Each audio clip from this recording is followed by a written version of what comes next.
Hi! Simple వేలో tomato పచ్చడి ఎలా చేసుకోవాలో చూపిస్తాను. ఇది నేను సెకండ్ టైమ్ అండి పచ్చడి చేయటం. ఫస్ట్ టైమ్ ఇంట్లో చేసినప్పుడు పచ్చడి చాలా బాగుందని చెప్పిన పాటి సెకండ్ టైము మళ్ళీ పచ్చడి చేసి ఇలాగా యూట్యూబ్‌లో పెడుతున్నాను. అయితే ఇప్పుడు మనం ప్రాసెస్‌లోకి వెళ్ళిపోదాం. ఏం లేదండి, ఇప్పుడు నేను కిలో టమోటాలతో పచ్చడి పెడుతున్నాను. ఇలాగ ఎర్రగా పండిన టమోటాలను తీసుకొని శుభ్రంగా టమోటాలని చెమ్మ లేకుండా తుడుచుకొని ఈ విధంగా సన్నలుగా తరుక్కోవాలి. తరుక్కున్న తర్వాత పక్కన పెట్టుకొని ఇప్పుడు కడాయి పెట్టుకొని కడాయిలో ఆవ పొడి ప్రిపేర్ చేసుకున్నామండి. మెంతులు, ఆవాలు వేసుకొని ద్వారగా వేయించుకోవాలి. వేయించుకున్న తర్వాత పొడి చేసి పక్కన పెట్టుకోవాలండి.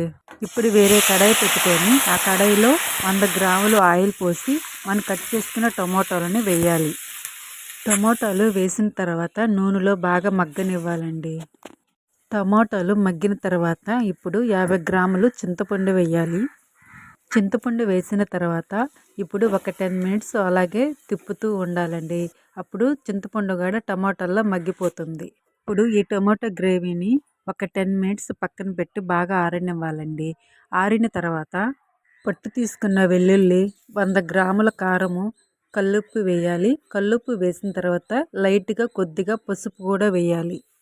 ఇప్పుడు మనం మిక్సీకి వేసుకొని పక్కన పెట్టేసుకోవాలి.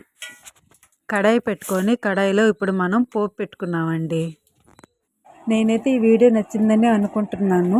మరిన్ని రెసిపీస్ కోసం మన ఛానల్ని సబ్స్క్రైబ్ చేయండి, లైక్ చేయండి, షేర్ చేయండి, కామెంట్ చేయండి.